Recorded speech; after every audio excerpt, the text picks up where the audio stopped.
Assalamualaikum warahmatullahi wabarakatuh.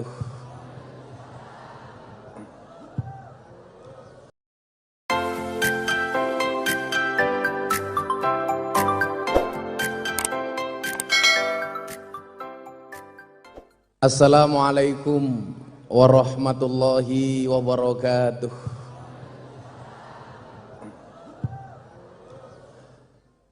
Alhamdulillahi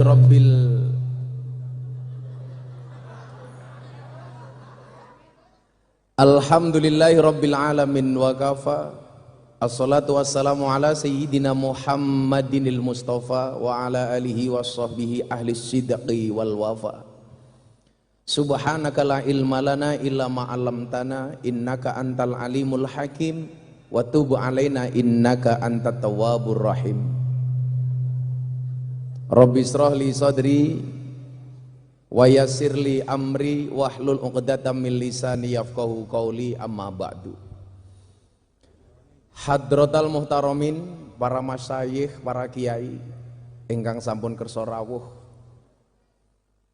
wabil khusus Sohibul Ma'had Gus Abdul Azim Mujib, kiai muda yang sangat berbobot.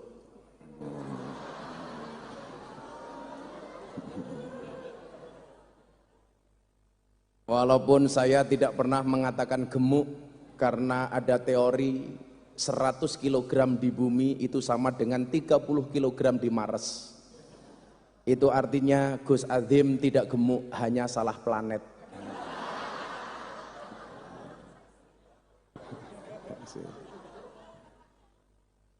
Cuman saya selaku senior sering menasihati beliau, tolong jangan gemuk-gemuk. Karena ada penelitian secara medis, cowok yang perutnya besar biasanya burungnya kecil.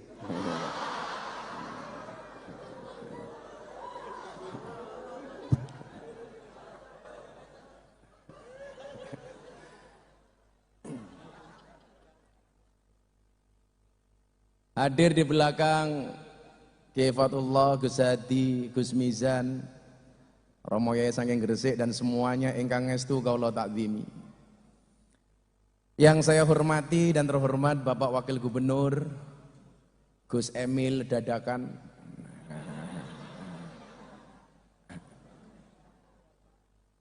berarti Pak Wagub ini satu nasab dengan tahu bulat. Semoga beliau panjang umur, amin. Dan panitia pembawa degan,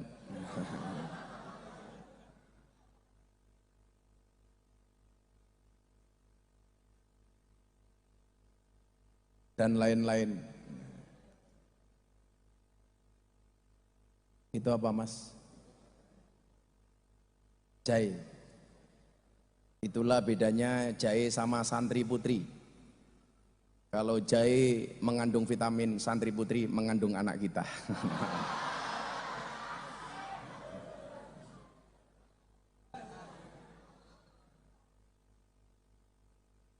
Berlebaran dengan baju baru. Hai warga Lamongan, I love you.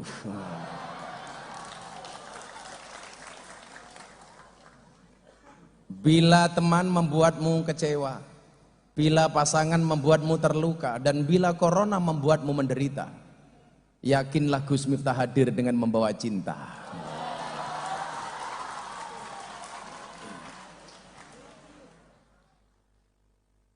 Tapi bohong. Sungguh berbahagia kiranya malam hari ini saya telah berhasil memprovokasi Gus Azim untuk menggelar acara malam hari ini. Beliau minta waktu sejak sebelum Ramadan pas saya syuting sahur bareng Gus Miftah di JTV. Gus, mbok pondok kula jenengan dugeni, jenengan rawuhi, memberikan motivasi kepada para santri. Tapi nggih niku Gus, nggak ada anggaran.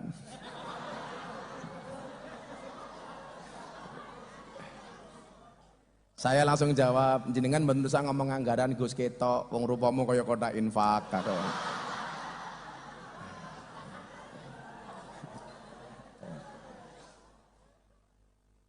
Maka saya sowan ini niatnya adalah sebagaimana disampaikan oleh Ibnu Athaillah, la tashab man la yunhiduka haluhu wa la yadulluka 'alallahi maqaluhu. Janganlah bersahabat dengan orang yang tingkahnya tidak membuat kamu giat dan rajin dan perkataannya tidak membuat kamu dekat dengan Tuhan, dengan Allah. Maka saya niatkan untuk mencari sahabat. Apa bedanya teman, pacar, dan sahabat? Teman adalah 1000 orang yang datang di saat kamu senang. Pacar adalah 1 orang yang membuat kamu melupakan 1000 orang.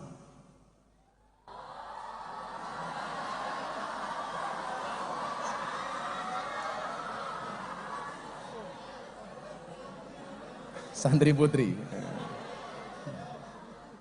saya tadi kaget kok ada suara nggak ada wujud. Yang kita cari bukan teman, yang kita cari bukan pacar, tetapi yang kita cari adalah sahabat. Apa itu sahabat? 1 orang yang tetap bertahan ketika 1001 orang meninggalkan Anda. Maka dalam konteks itu kemudian dikatakan khairul ashabi mayadulluka alal khairi. Sebaik-baik sahabat adalah yang menunjukkan kamu kepada kebaikan. Saya dulu pernah punya salah. Ramadan tahun kemarin Pak Wagub tepatnya. Saat itu saya viral untuk yang ketiga kalinya. Gara-gara saya ceramah di gereja Bethel Indonesia di Penjaringan, Jakarta Utara. Saya dikasih naskah oleh sahabat saya dari Australia, Gus Nadir Shah. Dari kitab Mausu'ah. Saya baca jam 2 malam, kebetulan banyak salah. Saya lanjut iktikaf dan qiyamul lail di masjid bersama para santri. Begitu habis sahur saya buka postingannya ternyata banyak salah. Mau saya hapus. Abah saya dari Lampung telepon. Ojo mau busak. Kan niki salah, Bah. Jangan kamu hapus. Loh, niki salah, Bah. Ojo mau hapus. Kenapa, Bah? Kamu akan tahu mana yang benar-benar menganggap kamu sebagai sahabat atau yang datang kepadamu hanya untuk menjilat. Dan wallah, apa yang disampaikan orang tua saya terbukti. Saya telepon Maulana Habib Lutfi bin Yahya Pekalongan. Bah, menurut Bapak kok begini? Ini postingannya salah, saya membaca kitab salah, nggak boleh dihapus. Habib Lutfi jawab, bapakmu benar. Kenapa? Kamu akan tahu mana yang benar-benar sahabat, mana yang datang hanya karena pengen menjilat. Dan ternyata terbukti. Ceramah saya di gereja ditranslate dalam bahasa Inggris. Sampai kemudian trending di Twitter 1 minggu. Orang-orang luar negeri, Indonesia Timur, orang non-Islam semuanya memuji saya. Sampai kemudian saya mendapatkan undangan dari wali kota Los Angeles, Amerika Serikat untuk berbicara tentang toleransi. Tapi Anda tahu, kawan-kawan saya yang kelihatannya Gus, Kiai dan sebagainya semuanya mencaci maki saya. Mereka mengatakan apa? Dasar Miftah goblok ora alim. Mbah Dem, Pondok Pesantren Kendal, beliau mengatakan kepada saya, Lereneo. Beliau mengatakan kepada Al-Fakir Miftah, apa bahasanya? Qalilum minal yaqin khairum min kasirin minal ilmi wal amal. Nah, aku tahu yang kamu punya tidak seberapa, tapi manfaat.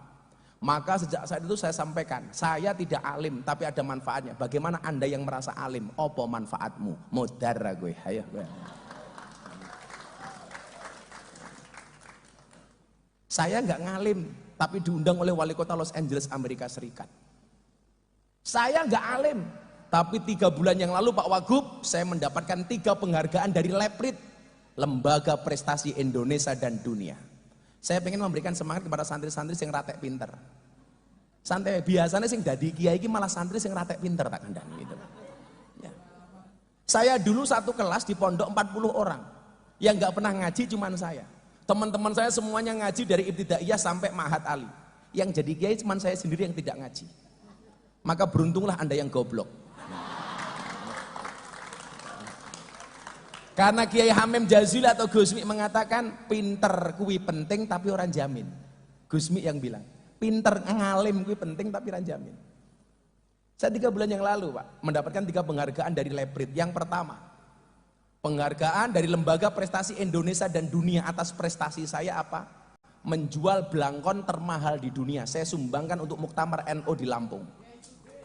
Saya bikin belangkon 90.000, saya lelang laku berapa? 900 juta.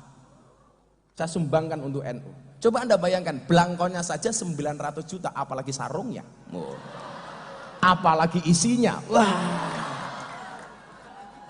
Isi belangkon, Cok.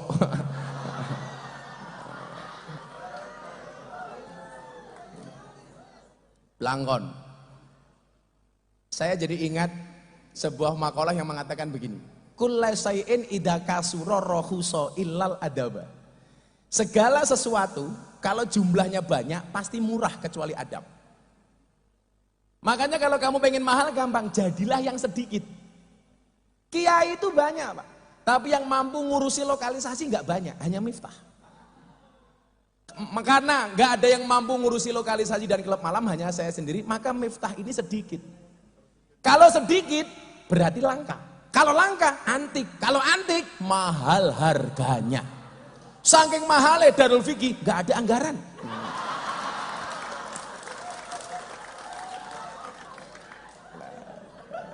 Maafi muskilah, never mind. Kata Gus Emil, no buat gitu loh. Rapopoh gitu loh. 1. Yang kedua, saya dapat penghargaan dari Leprit sebagai dai yang paling istiqomah pengajian di lokalisasi dan klub malam. Sudah 22 tahun. Termasuk saya dulu ngurusi lokalisasi Doli. Saya pesan Mas Emil, saya bilang sama Bu Khofifah, mbok nama Doli diganti. Diganti nopo Gus? Al-Fadholi. Loh, pemilihan diksi kalimat itu penting ngoten loh. Doli diganti Al-Fadholi. Siapa tahu dari Al-Fadholi akan lahir kemuliaan-kemuliaan kita nggak pernah tahu loh. Ingat, orang jelek dan orang baik bedanya satu. Orang baik punya masa lalu, orang jelek pasti punya masa depan. Saya istiqomah 22 tahun. Gus, istiqomah itu berat? Iya, istiqomah pasti berat. Karena kalau ringan namanya istirahat. Dan untuk istiqomah butuh dicoba. Cobaan pasti banyak. Kenapa? Karena kalau sedikit namanya cobain. Menjalaninya harus ikhlas. Ciri ikhlas diam. Karena kalau ngomong namanya iklan. Makanya saya bilang, kalau hidupmu diselimuti masalah, bersabarlah. Berarti kamu masih manusia. Karena kalau diselimuti wijen namanya onde-onde. Dan kalau Pak Wakil Gubernur mau makan onde-onde yang enak, carilah yang wijennya ganjil.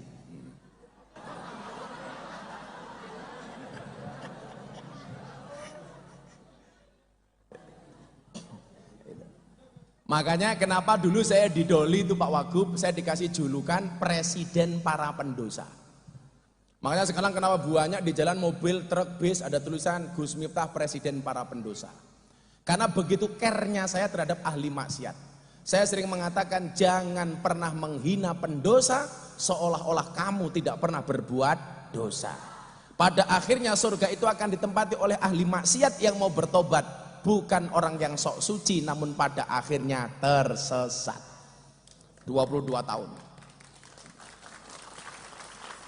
Saya itu pernah Pak Wagub ngaji di Doli malam hari.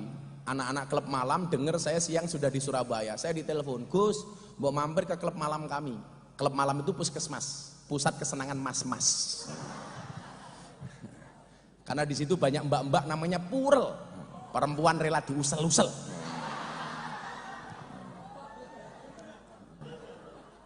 Pekerjaan mereka mewarnai kehidupan rumah tangga orang lain.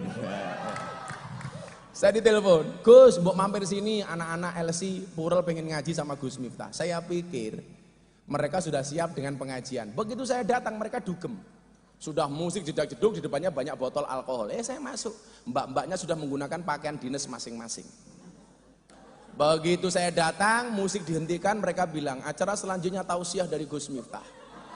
Begitu saya mau naik panggung, mbak-mbak dengan pakaian seksi, semuanya minta selfie. Ya Allah, saya bingung. Ndelok dhuwur susu, ngisor pupu, aduh. Itulah alasan kenapa saya selalu pakai kacamata hitam. Supaya apa? Kalau ngelirik nggak kelihatan.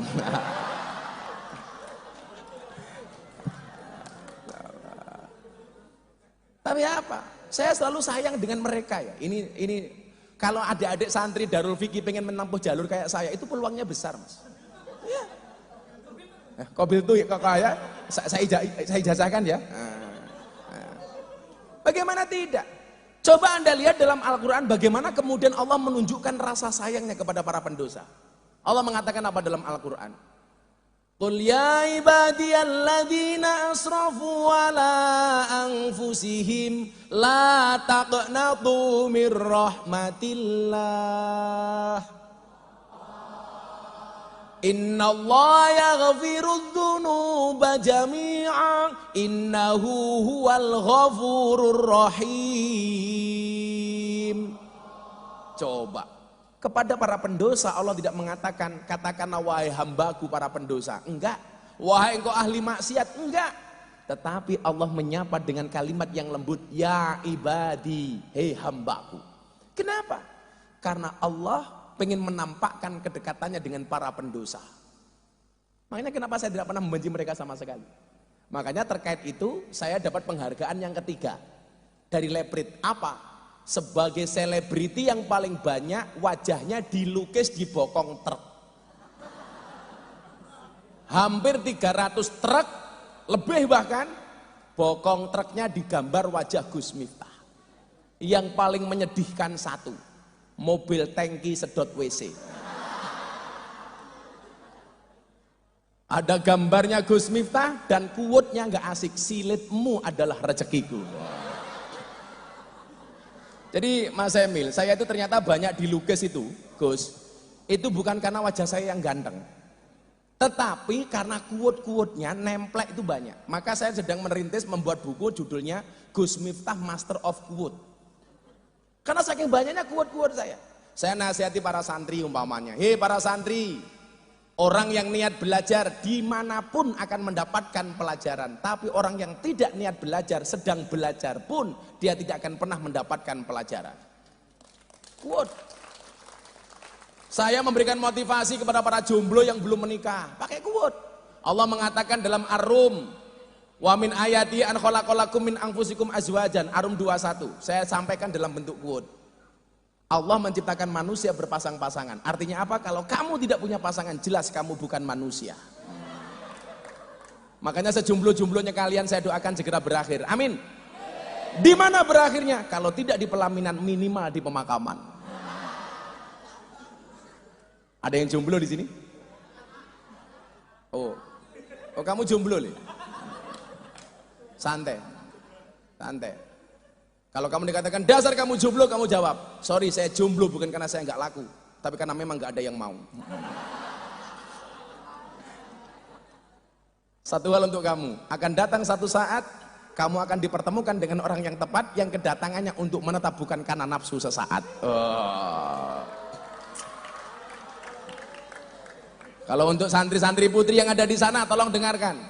Ya, cantiknya wajahmu hanya akan membuat laki-laki menatap, tapi cantiknya akhlakmu akan membuat laki-laki menetap. Wow.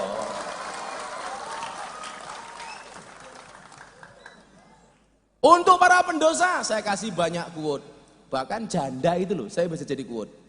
Karena hidup itu memang indah bila disertai dengan janda dan tawa.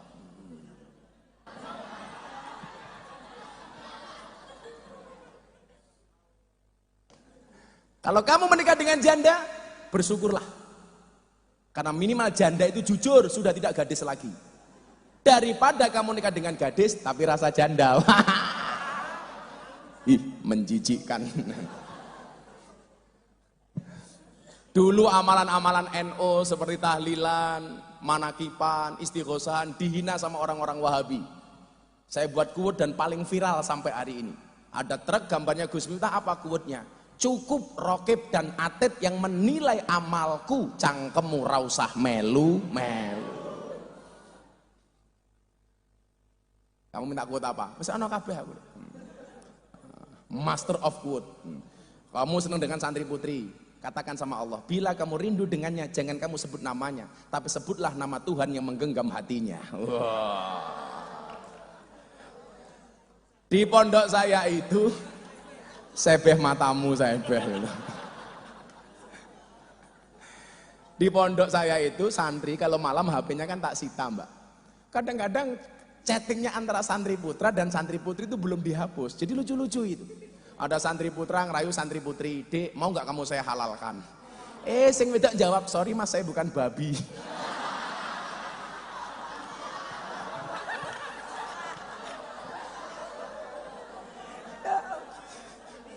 Parah, parah. Ada lagi, santri namanya Wahyu, setiap nembak cewek santri putri nggak pernah diterima. Akhirnya santri putri saya tanya, "Hei mbak, kenapa kamu ditembak Wahyu nggak pernah mau menerima?" "Sorry bah, saya tidak bisa menerima Wahyu." "Kenapa?" "Karena kalau saya terima nanti saya dikira nabi," katanya. Wahyu. Nah,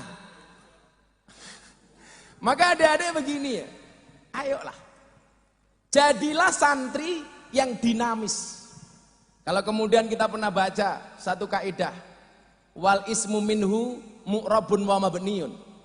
Isim itu ada mu'rab, ada mabni. Jadilah santri yang mu'rab, jangan mabni. Jadilah yang dinamis, jangan statis. Ya. Ya kan? Saya dulu begitu mau ke Jogja, bapak saya cuma pesan begini. "Nah, ingat-ingat. Kalamuna lafdun mufidun kastakim." Waktu itu saya mikir, ini tujuannya apa bapak saya ngomong ini? Ternyata titik tekannya pada kalimat mufidun. Jadilah orang yang berfaedah dimanapun. Kemudian apa? Istiqomah.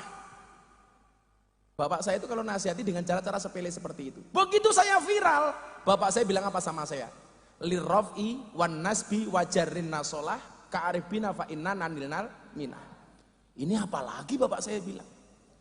Tapi ini menarik bagi saya gitu loh. Begitu saya berangkat ke Jogja dengan segala keterbatasannya tahun 99.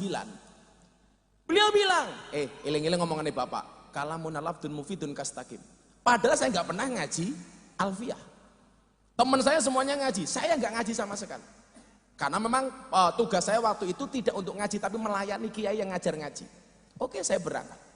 Ternyata benar, begitu saya masuk Jogja, dihadapkan kepada satu kondisi, ketemu dengan orang-orang yang adat istiadatnya, amaliyahnya beda dengan saya. Kenapa? Saya terlahir sebagai orang NU, harus berhadapan dengan lingkungan Muhammadiyah. Kebetulan saya menjadi James Bond, jaga masjid dan kebon.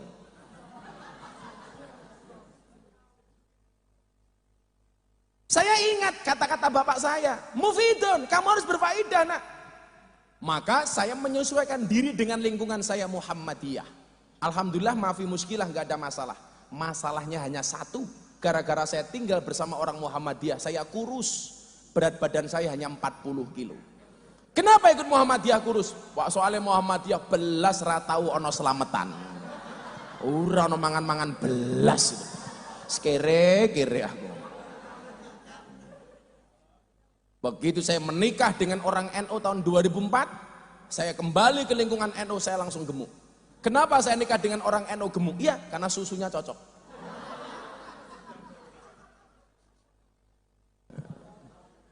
Begitu saya tinggal di lingkungan orang NU, saya tambah gemuk. Kenapa? Karena orang NU dikit-dikit makan. Yasinan, makan. Tahlilan, makan. Solawatan, makan. Manakipan, makan. Istighosahan, makan. Tetangganya sakit minta didoakan, makan. Sing loro mati, mangan meneh. Pitung dino. Minola Gus Adem lemu ki lumrah gitu loh. NU tenan gitu loh. NU nyel kok itu. Tapi yang perlu diingat adalah cewek itu lebih suka dengan cowok kurus dibandingkan cowok gemuk. Kenapa lebih suka dengan cowok kurus? Jelas makan saja nggak tambah, apalagi pasangan. Iya. Tapi kalau cewek seksi tidak akan pernah disukai sama laki-laki.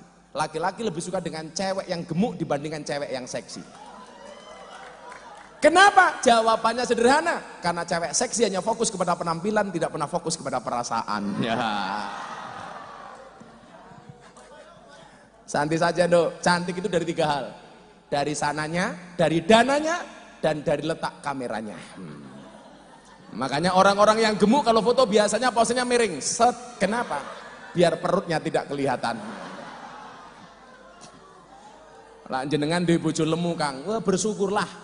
Bojomu mau keloni 30 menit sikilmu kram tak. Nah, Jogja. Wah. Panesan raine kaya gudeg. Coba, wal ismu minhu mu'rabun wa mabniun. Jadilah yang mu'rab, dinamis. Jadi jangan sampai kemudian ada istilah santri kin desa gitu. Sekarang Anda penak, sudah punya role model bagaimana kemudian santri menjadi orang top. Coba dilihat, sekarang santri mau jadi apapun itu bisa. Santri bisa jadi presiden, Gus Dur. Siapa yang menyangka Gus Dur jadi presiden? Dulu Gus Dur zaman Orde Baru dimusuhi sama Orde Baru. Bahkan kalau rapat dengan kiai-kiai diawasi dengan intelijen. Sampai satu ketika Gus Dur rapat dengan para kiai diawasi intelijen. Gus Dur bilang, para kiai kita diawasi intelijen. Mulai saat ini kita ngomong pakai bahasa Arab. Akhirnya intelijennya pulang ditanya sama komandannya, hei intelijen, apa tadi yang dibahas Gus Dur dan kiai-kiai? Santai komandan, Gus Dur dan para kiai hanya saling mendoakan.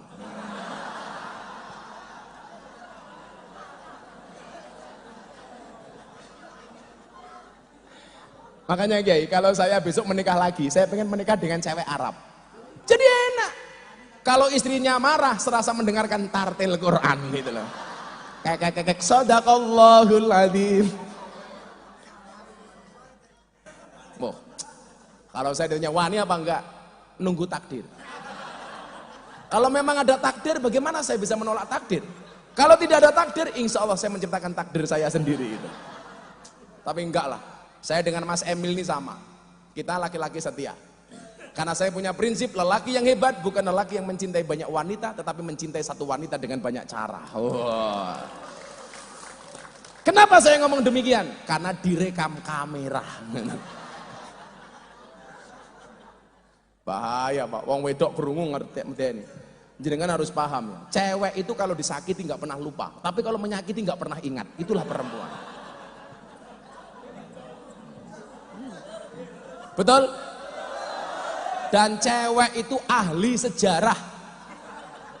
Sekali Anda punya kesalahan seumur hidup, ingat terus itu. Wongnya ya teko iki. Ya melu guyu gitu loh. Jilbabe ya pink gitu loh. Sing jilbabe ireng insyaallah nggih. Luwih parah.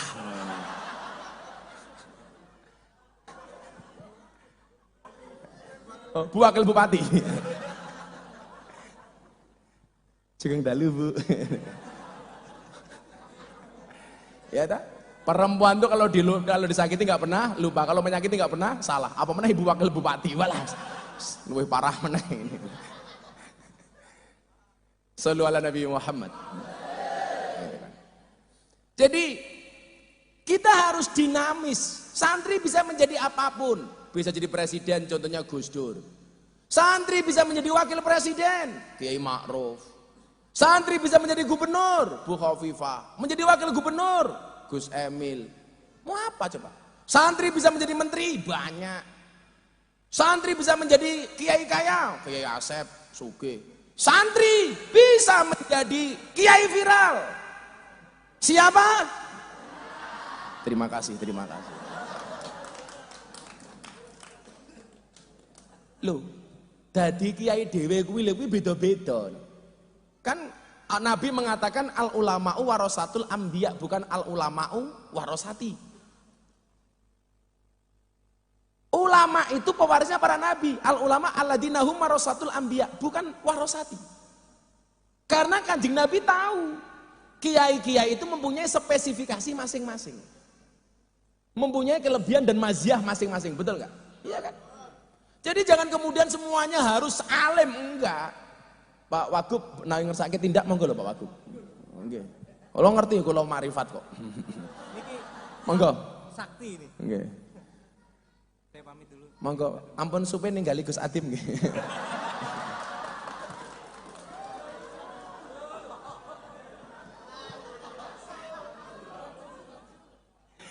Monggo, monggo Gus Emil matur nuwun. Mikire Wagube kiai ini dancuk.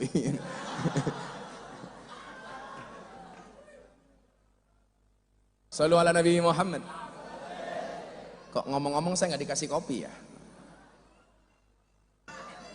I need a cup of coffee, oke? Okay? Kopi.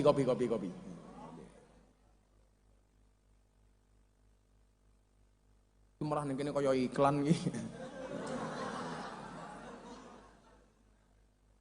Nangkape Po Winter kaya mantan copet.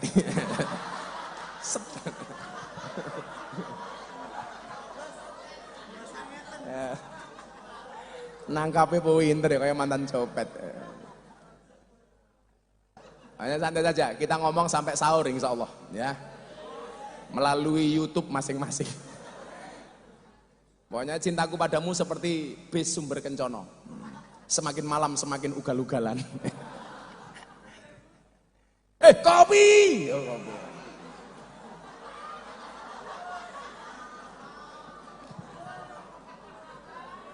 Ngaji ramplopan rano kopi.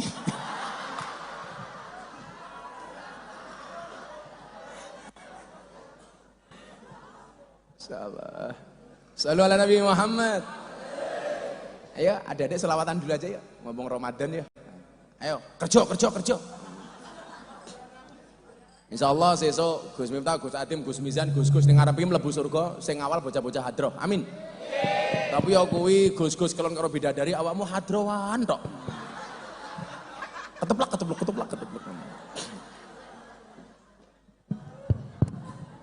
Ya. Ngapa lampune pateni barang? Ayo selawatan. Minta lagu apa? Lagu baru apa lagu lama? Oh, lagu baru belum jadi. Apa? Lagu lawas wis lali aku. Lagu apa mintanya? Mendung tanpa udan? Ditinggal Rabi? Lost Doll? Ditinggal Rabi? Lost Doll? Lost Doll ndang lanjut lehmu maksiat. Tutukno seneng rasah mikir akhirat. Nanging elingono yen Israel nakokno kabarmu tandane iku ora rindu nanging pengen banget jabut nyawamu. Ya, aku lagu apa iso? Kowe lagu apa kowe? Ya, aku ngerti lagi. Iki lagune cah iki ketake Kimcil Kepolen. Pancene kowe pabu nuruti simbokmu jare yen ra ninja ra oleh dicinta apa kaya ngene rupane wong kere.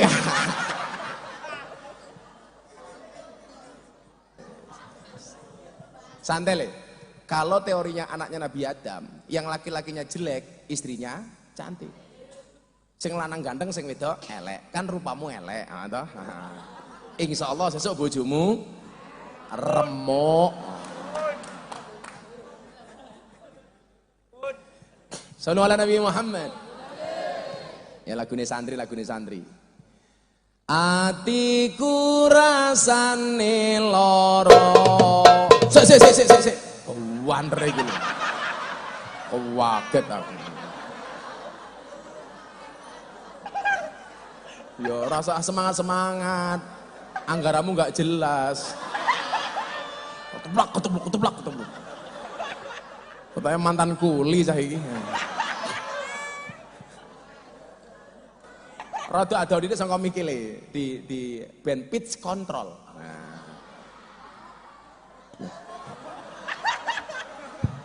Suwe-suwe mbake tak rabi lho kengko. Atiku rasane loro. Ayo!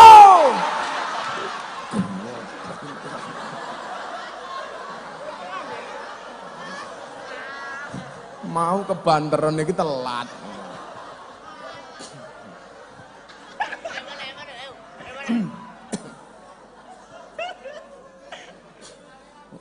Kopi ratek kok. Atiku rasane loro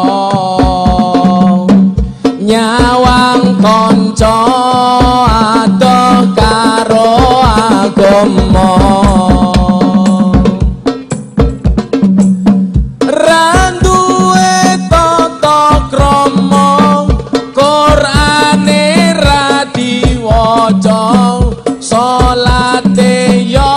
ditinggalno sholawat ya Rabbi bil Mustafa balil maqasidana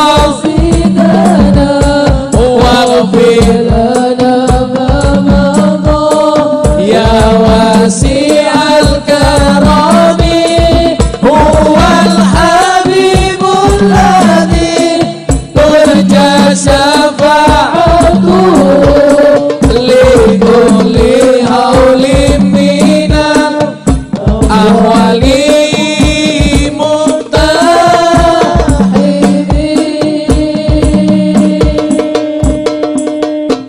apa iki wis jamane cacah enom kelangan akhlake wong tua diseneni guru ya dikepuki hayo rene gendang ngaji ya Rabbi bil Mustafa balligh maqasidana waghfir lana ma madha ya wasi'al karami huwal habibul ladzi turja syafa'atuhu li kulli haulin minan awali muhtahibin. Sallu ala Nabi Muhammad. Malaikat yang langit bengok. Oh aho kopi dulu. Kalau dikasih kopi langsung diminum. Jangan pernah kamu sesali kopimu dingin. Kenapa? Karena ketika hangat tidak pernah kau hargai. Mbak-mbak tahu kenapa kopinya pahit? Karena manisnya kamu habiskan. Tapi bohong. Ya Allah sangit teh.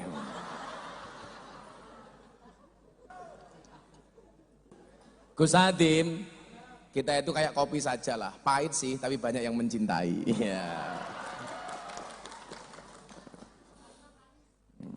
Kopi itu pahit, ya kan, warnanya hitam. Tapi kadang-kadang yang hitam lebih menyenangkan daripada yang putih. Buktinya apa? Tai lalat lebih menyenangkan daripada panu. Bu Wabu meminta apa kuat dengan saya, apapun saya ada, Bu.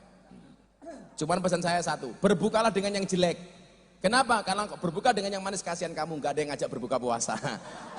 Kan wajah kamu jelek. Tantele, berbukalah dengan yang halal. Karena yang manis belum tentu mau dihalalkan. Nah, misake. Muga-muga sok bojomu ayu, amin. Rondo anak 15. Jarane jomblo tak ajar lho kowe. Oh iki. Adek Gus Hadim. Oh, kowe iki lemu le. Lah wong mangane akeh tetap kuru itu dua kemungkinan, anugerah atau azab.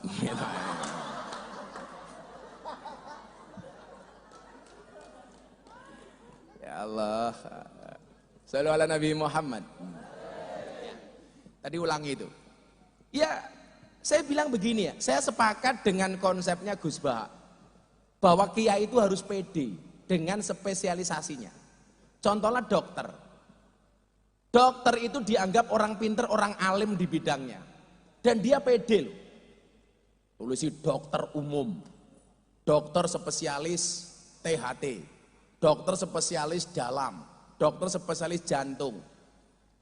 Walaupun menurut saya dokter itu nggak pinter. Buktinya apa? Setiap orang datang ditanya, kan goblok. Gus Hadim jenengan sakit nopo? Ditakoni. Dokter itu yang pinter cuma satu, dokter hewan. Enggak pernah ditanya, langsung disuntik. Ora ono sapi teko takoni sapi kuwi lara apa. Nah. Dokternya nesu karo aku, sing goblok ki wong Islam kok Gus. Lah napa dokter? Wong Islam ku ya lucu, sing ngentut bokonge ngopo sing wudu sing diraupi raine ngono. Nggih dokter, kenapa orang Islam itu sing kentut bokonge wudu sing diropi raine padha karo dokter. Ngopo sing lara matane kok sing disuntik bokonge. Mbok matane kuwi disuntik aku. Kenapa yang kentut bokongnya wudu yang dicuci mukanya? Karena rasa malu itu tempatnya di muka bukan di bokong. Makanya butuh kentut tut isin aku. Nah, orang tut isin aku ora mungkin.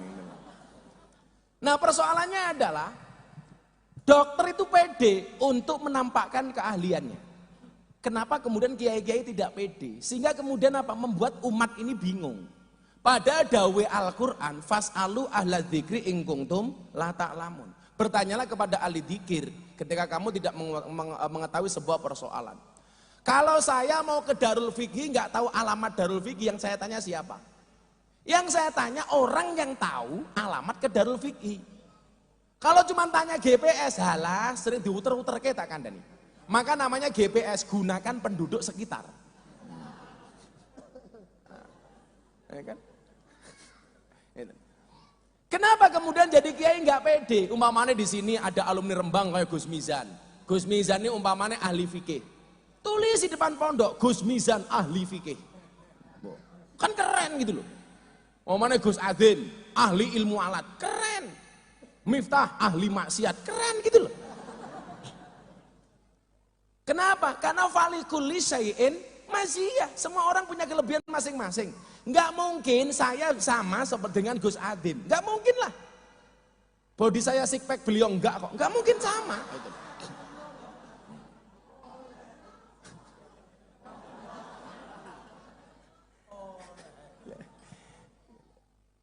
Enggak mungkin. Karena semuanya, bahkan begini. Nabi itu kan jumlahnya 124.000 nabi. Hadis ini sahih. Riwayat Imam Ahmad dan Baihaqi. Menurut Syekh Albani sahih. Nah, 124.000 nabi. Kiai alladzina hum warasatul anbiya. Berarti lah kiai warisannya beda-beda ki lah ya lumrah to. Umpamane ana nabi dadi raja, Daud, Sulaiman. Ana kiai dadi raja, Gus Dur. Ana nabi sugih, Nabi Sulaiman. Begitu mudhun ning kiai, Kiai sugih, Yusuf Mansur. Duitnya dari mana gitu. Tapi tolonglah beliau jangan diejek. Bagaimanapun juga beliau punya kelebihan. Bagaimanapun juga beliau juga bermanfaat. Iya kan? Saya hari ini kalau lihat TikTok tuh mesake banget gitu. Malah tinggi meme. Bapak butuh apa? 1 triliun. Ya Allah itu loh. Janganlah beliau kita doakan. Karena banyak kiai kaya ya, Kiai Asep Mojokerto kaya. Ada nabi gagah Musa, begitu turun ada kiai gagah, ya kayak Gus Maksum, gagah, ya kan? Ada nabi alim, siapa? Nabi Khidir, begitu turun ada kiai alim, Kiai Said, Gus Koyum, Gus Baha, alim. Dan gak harus sama gitu. Dulu saya dibilang begini Gus, oh dai itu syaratnya kudu alim kayak Gus Baha. Pertanyaannya orang kayak Gus Baha itu nggak banyak. Sementara medan dakwah itu begitu luas. Kalau harus nunggu alim seperti Gus Baha baru dakwah, berapa banyak ruang kosong dakwah yang tidak bisa kita masuki. Kan begitu persoalannya. Kalau kemudian banyak santri seperti Gus Baha, wah aku leren ngaji aku tenang. Silahkan yang alim-alim itu. Maka kemudian saya punya prinsip. Prinsip saya apa? Berdakwahlah sampai alim, jangan nunggu alim baru berdakwah. Berangkatlah ke masjid sampai tua, jangan nunggu tua baru ke masjid. Beribadahlah sampai ikhlas, jangan nunggu ikhlas baru sedekah. Kan begitu pemahamannya. Loh kita bersyukur loh bangsa Indonesia punya orang seperti Gus Baha, Gus Koyum, Pak Kiai Said, macam-macam. Tapi jangan kemudian kita membuat patokan-patokan yang justru membuat kita sulit. Jadi kemudian apa? Santri nggak pede, walah aku mulai rawani dakwah neng omah ngopo aku orang alim kayak Gus Baha. Ini susah kalau begitu. Pemahamannya seperti itu. Ada nabi kere, Nabi Isa. Begitu mudun. Ya ono kiai kere, umpamane Gus Mizan, umpamane lho iki, umpamane lho iki. Gak enak belas itu. Ya semuanya punya kelebihan masing-masing. Ada nabi ganteng. Siapa? Nabi Yusuf. Begitu mudun, ono kiai ganteng. Sapa?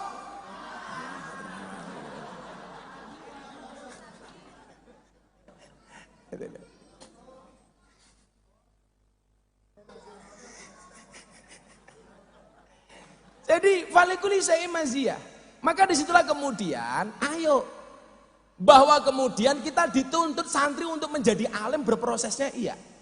Makanya kalau saya begini kok, Allah itu kan mewajibkan kita untuk berusaha dan berikhtiar, tidak mewajibkan kita untuk sukses. Maka kemudian Ibnu Athaillah As-Sakandari membedakan antara harapan dan angan-angan. Mal farqu bainar roja wa tamanni. Ar-roja, kata Ibnu Athaillah, ar-roja ma qoronahu amalun. Satu keinginan yang disertai dengan ikhtiar amal dan perbuatan. Wa illa fahuwa umniyatun. Kalau punya keinginan tetapi tidak dieksekusi dengan ikhtiar dan perbuatan, itu artinya angan-angan, Bu. Kamu punya keinginan kaya, tapi nggak pernah mau bekerja, gaweane turu, dodol ora gelem, kerja ora gelem, bisnis ora gelem, mung turu tok. Begitu tangi gawe status WA, akan indah pada waktunya. Itu namanya angan-angan apa harapan? Angan-angan apa harapan? Angan-angan itu halu. Halusinasi. Walaupun orang mengatakan apa? Afirmasi. Salah. Tolong bedakan antara halusinasi dengan afirmasi. Afirmasi itu lebih kepada harapan, halusinasi itu kepada angan-angan. Contoh begini adik-adik ya, saya memberikan nasihat kepada Anda yang santri-santri ini. Saya dulu tahun 2000, 99-2000 berangkat ke Jogja, bapak ibu saya nggak kirim uang sama sekali. Ibu saya bilang begini, "Le, kowe kuliah kena, tapi ibu ora kirim duit. Wong ibu ora duwe duit. Ibu mboten usah kirim kula duit, mangkirimi Fatihah kalih sholawat mawon." Dan ternyata mandi. Makanya tolong yang anak-anaknya di pondok kirimi Fatihah, kirimi sholawat. Atau anaknya di rumah kok nakal, turu cekel sirahe disolawati. Allahumma sholli ala sayyidina Muhammad wa ala ali sayyidina Muhammad. Muga-muga anakku soleh Al-Fatihah. Mandi. Bapak duwe bojo cangkeme cerewet gampang, turu cekel cangkeme. Allahumma sholli ala sayyidina Muhammad wa ala ali sayyidina Muhammad. Muga-muga bojoku cangkeme ra cerewet Al-Fatihah itu. Di Fatihah tetap cerewet, tambahi Yasin sak tahlile. Semodar-modar dhewe pokoke iki. Waktu itu ketika saya mau makan kan nggak punya uang nih. Setiap kali saya mau makan saya doa begini. Allahumma barik lana fima rozaqtana wa qina adzabannar. Ya Allah, hari ini saya nggak bisa makan. Tapi satu saat saya harus bisa memberi makan orang. Mau tidur, bismika Allahumma aya wa bismika amut. Ya Allah, saya tidur nggak punya tempat ranjang. Nggak punya ranjang, tapi satu saat saya harus bisa memberikan fasilitas untuk orang biar tidur nyenyak. Itu ketika kemudian saya lakukan dengan ikhtiar, itu namanya afirmasi. Tapi kalau hanya sekedar omongan, itu namanya halusinasi. Maka kenapa saya katakan Anda dituntut untuk menjadi mu'rab, jangan mabni, dinamis, jangan statis. Kenapa? Karena masa depan seseorang itu seperti sekumpulan tempe. Artinya apa? Gak ada yang tahu.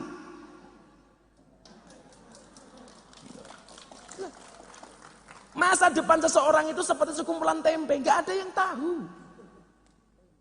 Kalau kamu sekarang nyantri dibilang begini, santri mau jadi apa? Tak kasih tahu.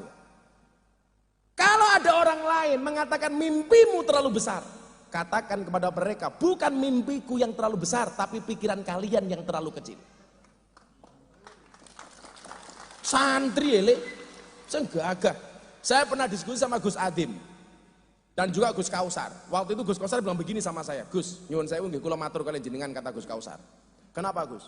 Konco-konco Gus yang dilihat dari Gus Miftah itu bois, borjuis, mewah dan lain sebagainya.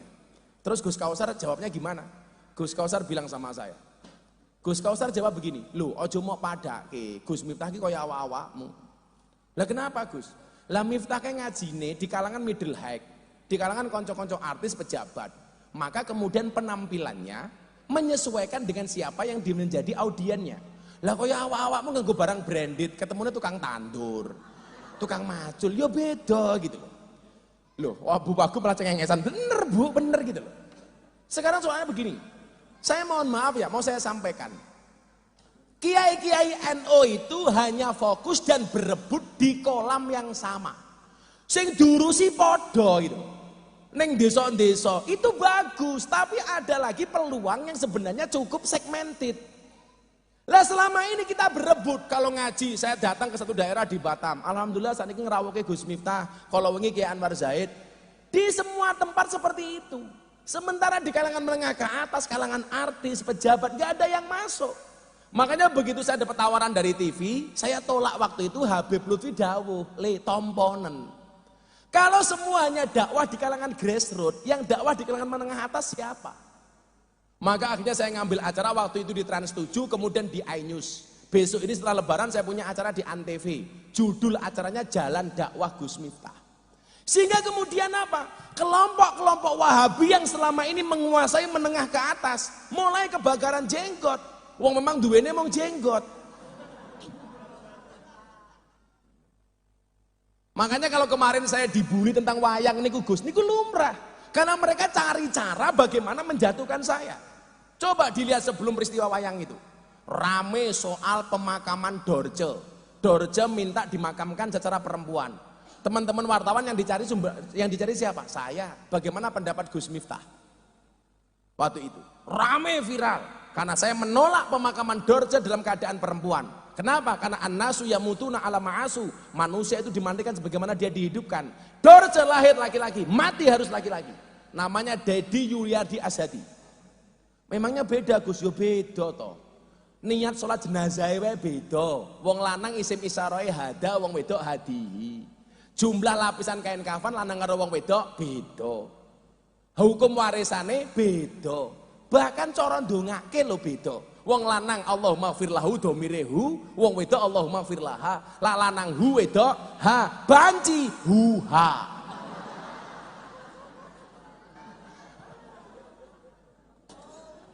Lah kan kula kan kayak tadi pagi itu saya mau berangkat ke Jawa Timur, ning lampu merah banci, lo ketemu saya histeris, Pak. Lebokke kayak duit, lebokke susu brojol. Bono Suzuki, ketake susu bono kaos kaki. Dan saya itu di Jogja punya pengajian khusus para banci loh. Saya bilang segeralah kamu sholat di belakang imam sebelum kamu disolatkan di depan imam. Bedanya apa Gus? Beda. Di belakang imam namanya makmum, di depan imam namanya almarhum. Lawang lanang mati apa? Almarhum. Wong wedok mati almarhumah. Banci mati aluminium. Lah bahasane Gus Mizan ini laura, lanang ora, wedok ora. Kalau di Thailand namanya lady boy, wajahnya lady, kakinya boy. Aku kayak ini banji, jadi ngerti. Kayak kemarin mau Ramadan saya ditelepon, bah saya mau tobat selama bulan Ramadan. Alhamdulillah. Caranya gimana? Selama bulan Ramadan saya akan berjilbab. Matane, lanang jilbaban lah. Ini segmen yang harus kita masuk. Dulu coba Anda lihat, seorang Tengku Wisnu yang mengatakan artis hijrah sudah berani mengatakan Fatihah bagi yang mati tidak diterima dan tidak ada dasarnya, itu bid'ah dolalah. Kalau masih ingat, gitu. Kenapa? Karena kiai kita nggak ada yang masuk ke sana. Makanya kemudian apa? Saya masuk. Lah kemarin mereka kebakaran jenggot, soal Dorce banci, tanya saya. Soal kripto, tanya saya. Terakhir soal Vanessa Angel, tanya saya. Ini peluang. Artinya apa? Santri, kemudian kamu bisa keren. Makanya saya bilang sama Gus Kausar sama Gus Adim, loh aku kudu keren. Supaya apa? Santri-santri itu terprovokasi untuk menjadi keren kayak saya. Kan ngono loh. Orang kok sarungnya ngelinting, ngambune kelembak menyan, bajune jamuran, pecine mambu. Aduh, sempake bolong-bolong. Itu ono sing di wilayah itu ono. Makanya kenapa saya membuat gerakan namanya Gerakan Peduli Kiai Kampung Nusantara. Karena saya mempunyai simpati dengan mereka. Bahkan kalau saya ditanya, Gus, siapa idolamu? Idola saya Kiai Kampung. Kuwi wong paling mukhlis, ngurusi yasinan malam Jumat senajan to jamaah mung 50, tahlilan, sholawatan. Mereka garis terbawah mempertahankan amaliyah Ahlussunnah wal Jamaah. Coba, maka kalau saya ditanya siapa itu? Mbah Moden idolaku. Ning kene sing ngurusi wong mati jenenge apa, Le? Moden kuwi wong penting. Tapi Bu nyuwun sewu, di mana-mana Mbah Moden iki enggak diajeni tak kandhani. Lah duwe mantu polisi matane mendelik, mantumu sapa? Polisi. Mantumu sapa? Moden. Polisi kuwi penting, Moden ra kalah penting. Polisi mati sing bungkus sapa? Mudin mati, bungkus dewe.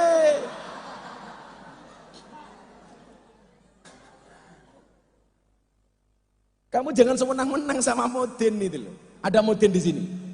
Biasanya rupanya kayak Bandoso biasanya itu loh. Ya santri ya. Jadi falikul syai'in maziyah. Maka kemudian apa? Kamu jangan kemudian menjadi pesimis. Jadilah pribadi yang optimis. Apa bedanya optimis karo pesimis le? Optimis itu adalah melihat peluang dalam masalah. Sementara orang pesimis melihat masalah dalam peluang. Jadilah pribadi yang optimis. Memang abot. Dalam perjalanan karir saya mohon maaf, saya itu viral 4 kali. Dan kata Deddy Corbuzier, kamu itu gila. Viral kok bisa berulang. Viral pertama tahun 2018. Saya viral gara-gara sholawatan dan pengajian di klub malam di Bali. Bersama mbak-mbak seksi 500 orang. Sebenarnya nggak seksi, hanya salah kostum. Tahun 2019 viral lagi. Deddy Corbuzier masuk Islam 21 Juni 2019. Hampir semua grup WA isinya Gus Miftah karo Deddy Corbuzier. Tahun 2021 viral lagi. Ceramah di gereja. Saya dibantai habis. Tahun 2022 baru 2 bulan yang lalu viral lagi.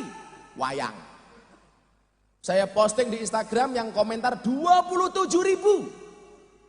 Semuanya mencaci maki saya. Sakit hati? Enggak. Kenapa? Karena komentarnya tidak pernah saya baca.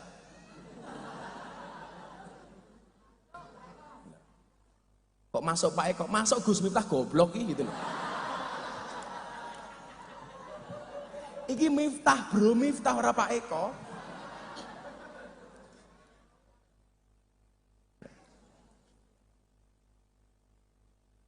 Untuk jadi besar itu butuh ditempa gitu.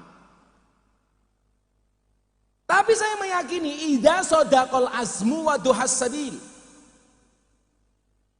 Where there is will, there is way. Mungkin bahasanya kita balik. Where there is will, there are ways. Di mana ada kemauan, di situ pasti banyak jalan. Maka apa? Anak-anak santri, bermimpilah dalam hidup, jangan hidup dalam mimpi. Wis angel meneh nih. Bermimpilah dalam hidup, jangan hidup dalam mimpi. Kalau ada orang menertawakanmu dengan kegagalanmu, maka satu saat kamu harus bisa menertawakan mereka dengan kesuksesanmu. Lu apa kira abot le? Tahun aku cerita karo Gus Mizan karo Gus Adim ya, dengan Gus-gus yang lain, kayak Fatullah macam-macam. Tahun 2018 aku viral le, kuwi dilebokke grup WA Asparagus DIY Jawa Tengah. 3 bulan setelah saya dimasukkan ke grup, saya ditokke saka grup. Bahasanya apa? Miftah tidak pantas bersama grup-grup para Gus. Orang kok kurang ganteng, mereka kalah ganteng sama saya. Kepolen tak kandani itu. 2019, begitu saya viral lagi, saya dimasukkan ke grup itu lagi. Akhirnya saya bilang, mohon maaf saya tidak pantas di grup yang terhormat. Mohon izin saya mengeluarkan diri dari grup ini. Emangnya penting aku. Kurang kafah, bener ya, kurang kafah. Pokoknya udhulu fisilmi kafah. Karena lah masuk separuh-separuh kira enak. Mau atau bu?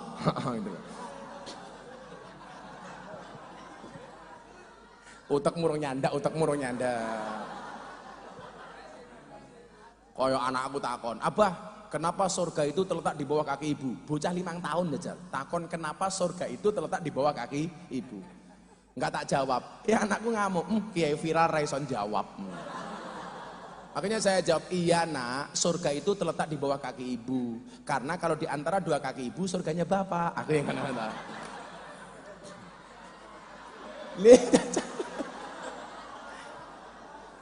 Ngono kuwi anakku cek jawab kok ning. Oh ala pantesan wau ibu mlakune alon-alon. Lah ngopo? Wedi surgane rusak.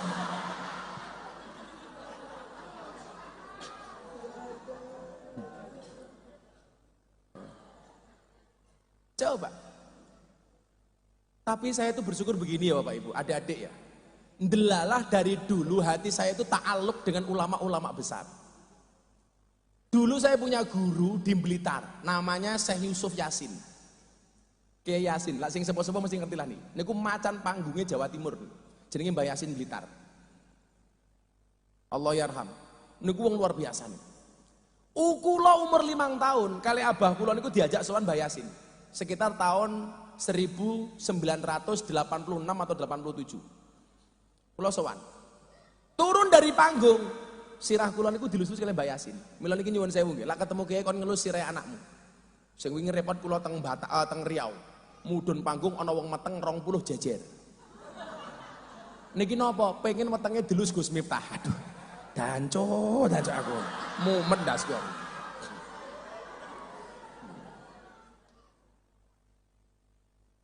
Kesempatan mbahmu wong meteng kok kesempatan iki lho.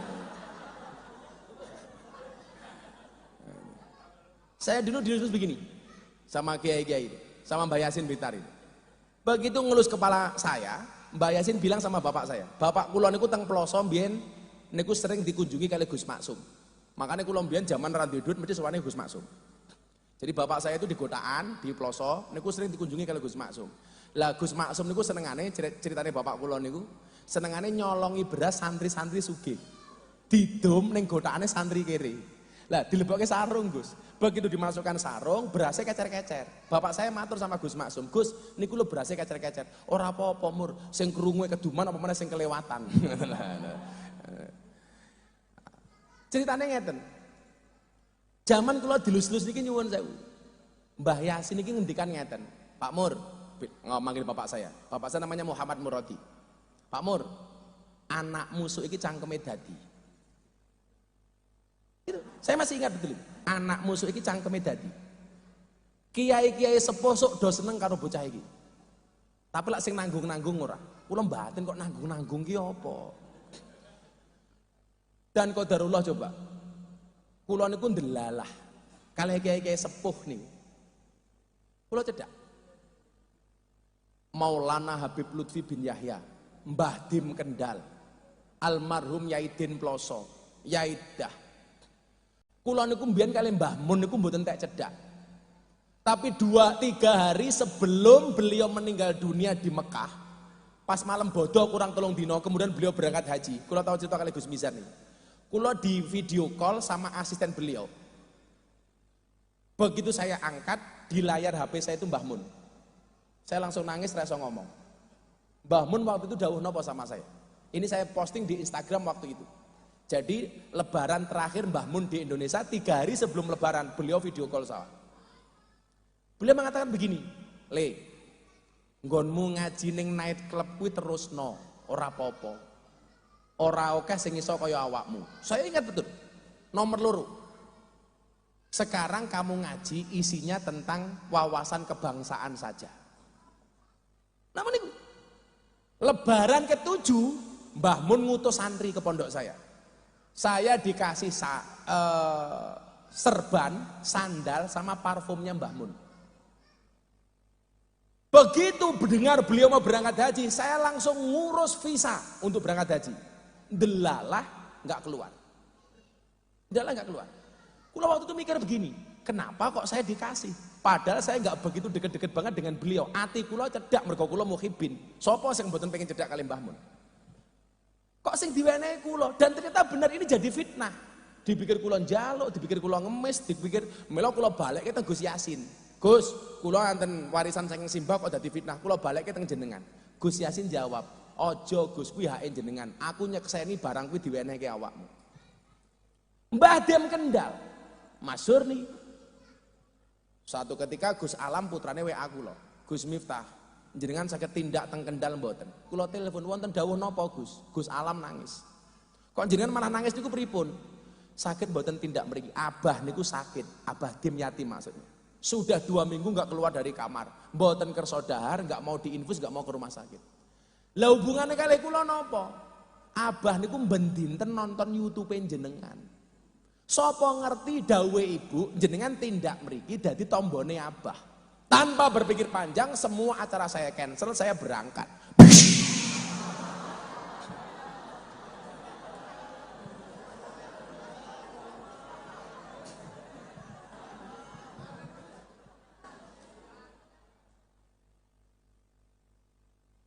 Kalau kamu kaget lumrah kan kamu kayak pohon pisang. Apa itu? Punya jantung tapi nggak punya hati. Nah. Saya berangkat sampai sana nyuwun sewu. Sebelum saya sampai sana, Gus Alam matur kali Mbah Dim. Bah, Gus Miftah badhe sowan mriki. Miftah sapa le? Miftah YouTube, Bah. Mbah Dim itu langsung kerso pindah dari kamar ke ruang tamu. Setelah 14 hari keluar. Saya sampai sana jam 5 lebih sedikit. Kebetulan saya pas puasa Daud. Alhamdulillah sampai hari ini saya masih Daud, termasuk bulan Ramadan.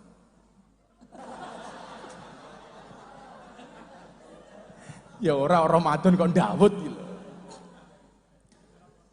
Saya dulu kan gemuk, saya kayak Gus Adim itu, saya dulu 108 kilo. Alhamdulillah saya puasaan Daud, nggak makan nasi, nggak makan gula, saya langsung turun. Dari 108 kilo jadi 70 kilo. Ibu-ibu kalau mau kurus seperti itu, tapi berat Gus, gampang. Kalau pengen kurus nggak harus puasa, apa bojomu rabi meneh. 3 bulan kuru, 5 bulan setrop, 7 bulan modar tak kandani. Kecut. Saya sampai sana Gus, nyuwun sewu.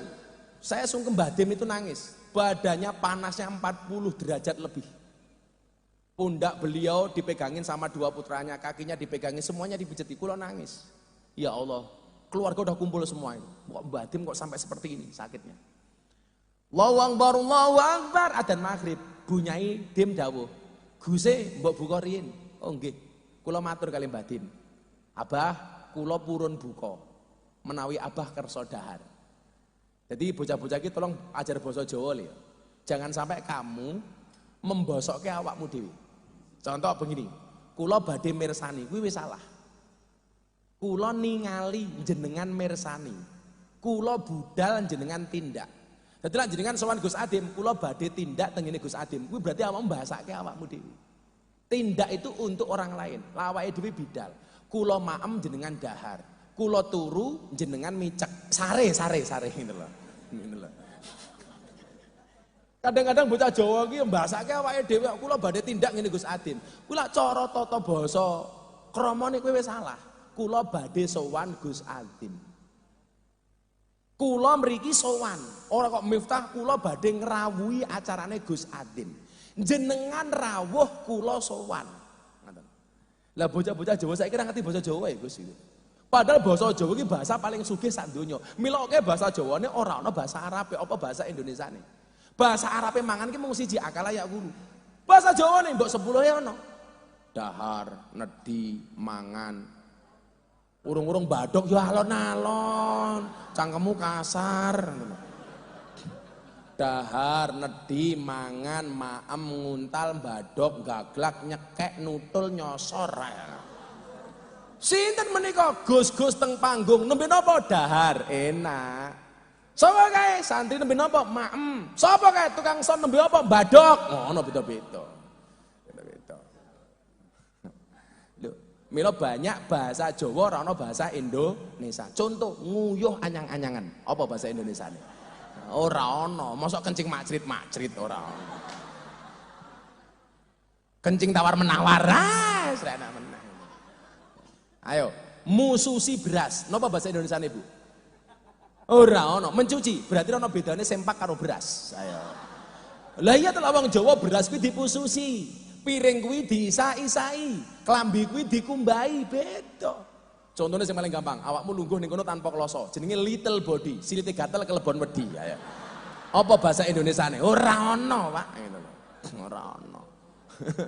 Ora ono. Kunduran truk, apa bahasa Indonesia nih? Ora ono. Bahasa Jawa dilawan. Kayak aku no tamu saka Australia tak suguh sayur bung, seneng deh. Langsung takon aku, "What is this? Iki apa?" Aku medas bung iki bahasa Inggrisnya apa aku. Langsung tak jawab, "This is a bung." Dia tanya lagi, "What is the meaning of bung?" Bung itu apa? Kulo jawab, "Bung is the young bamboo." Malah jawab nyelekop, amazing. Kenapa Mister bambu muda saja enaknya kayak gini, apalagi yang tua. Arep berakoti po. Cangkem celutak aku. Akhirnya kula matur kali Abah. Ngene ya. Lah awake dhewe matur jenengan dawuh atau ngendikan. Dadi awakmu salah, nyuwun sewu kula badhe ngendikan, kowe salah. Nyuwun sewu kula badhe matur. Nyuwun sewu kula badhe dawuh, kowe awakmu salah meneh. Apa jenengan ngaturi Gus Adin? Apa nyuwun sewu Gus Adin monggo matur. Wah, kowe berarti ngenyek. Monggo Gus Adin jenengan dawuh utawa paring pangandikan. Ini penting loh Pak. Tata basa seperti itu. Sehingga anak-anak kita besok kudu ngerti bahasa Jawa. Lah wong kula ngongkon santri kula, "Le kono bahasane soto."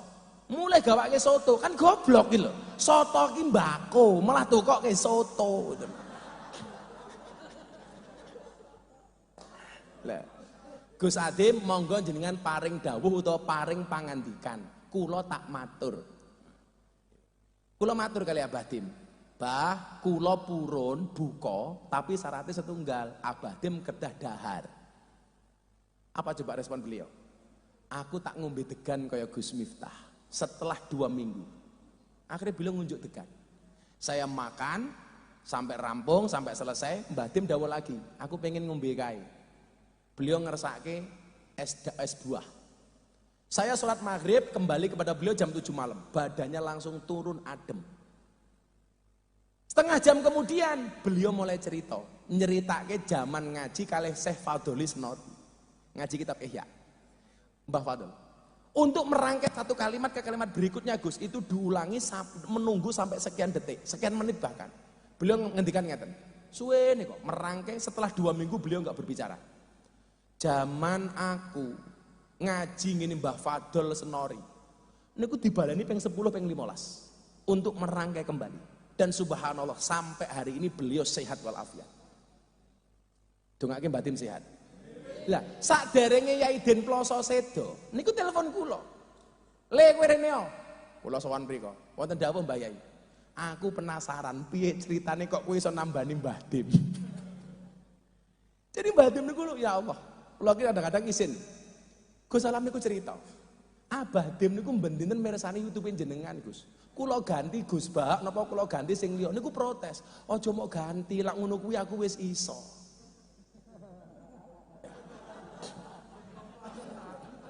Sing bosok ini malah penting ngoten lho. Lah kula niku sak janjane nyuwun sewu, ngaji niku ora kudu misuh, tapi malah wong penasaran. Kula ngaji kaule Mbah Wahab Kasbullah teng Tambak Beras. Kula ngaji 40 menit. Mbah Yai Said Agil ngaji 10 menit, Kiai Mustamar ngaji 7 menit, Pak Mustafa Akil 7 menit. Kula ngaji 40 menit, enten Pak Jokowi, enten Bu Megawati. Kula bertahan belas orang misuh. Rampung ngaji diparani kalau Kiai Hasim. Gus, kula gelo kalih jenengan. Lah napa ki? Mosok ngaji meh sak jam mok belas ora misuh. Lah kepiye to ki aku? Kiai Hasim. Mosok ngaji meh sak jam mok belas ora misuh gitu. Dancuk aku.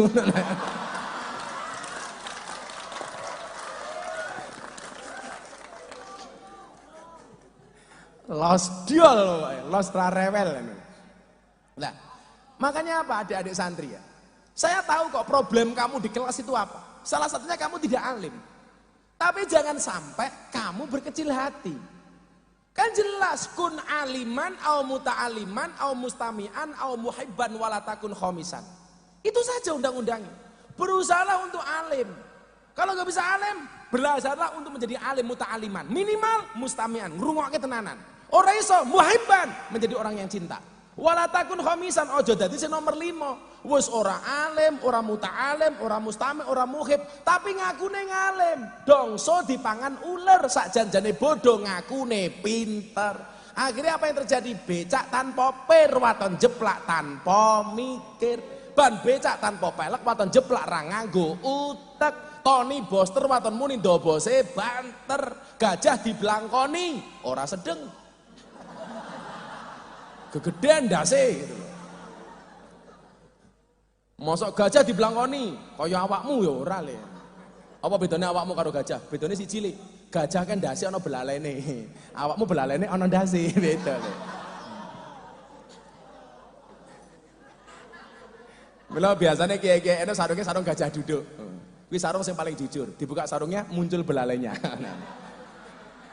Loh, santri putri ki lho. Ya paham wae lho. Moga-moga mbak-mbak santri putih sok oleh bojo kiai. Amin. rambutnya gondrong. Amin, Gus Hadi. Rapi meneh Gus. Kula insyaallah. Insyaallah ora. Lah kula niku rabi meneh lawannya bukan istri, media, modar aku rek. Saya punya prinsip kok. Punya prinsip. Pasangan terbaik bukan yang datang dengan segala kelebihannya, tetapi yang tidak meninggalkan kita dengan segala kekurangannya. Oh.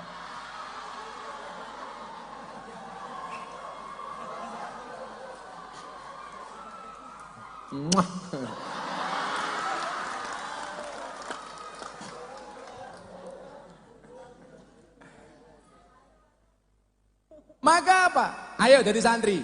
Meni momentum Ramadan, insya Allah. Man aslaha akhiratahu fa aslahallahu dunyahu. Barang siapa membaikkan akhiratnya, maka Allah akan membaikkan dunianya. Yakin deh, yakin. Insya Allah semuanya akan menjadi orang besar. Amin. Sholli wa sallim daiman ala mada. Sholli wa sallim daiman ala mada. Wal ali wal ashabi man qad wa'ada. Wal ali wal ashabi Salli wa sallim daiman ala habada. Salli wa sallim daiman ala mada. Wal ali wal ashabi man qad wahada. Wal ali wal ashabi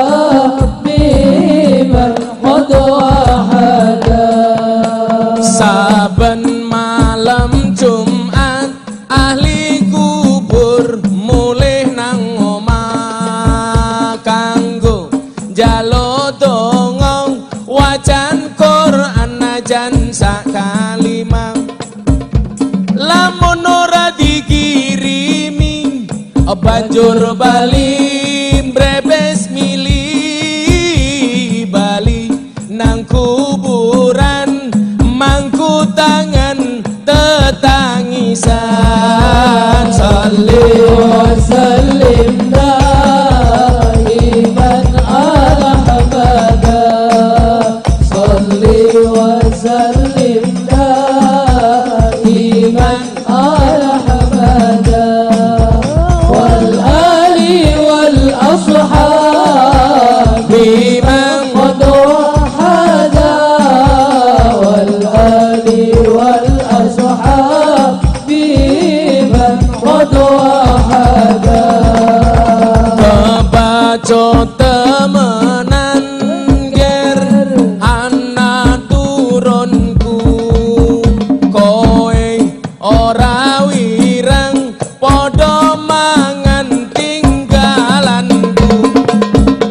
Lamun aku bisa bali ning alam donya, bakal taring kesih donyaku sing isih ana. Salli wa sallim daiman ala habada. Salli wa sallim daiman ala habada. Wal ali wal ashabi man qad wahada. Wal ali wal ashabi man qad wahada. Dijawab sing Banten. Kami cinta tanah air Indonesia. Kami bangga jadi bangsa Indonesia. NKRI akan selalu kami jaga demi kejayaan bangsa Indonesia.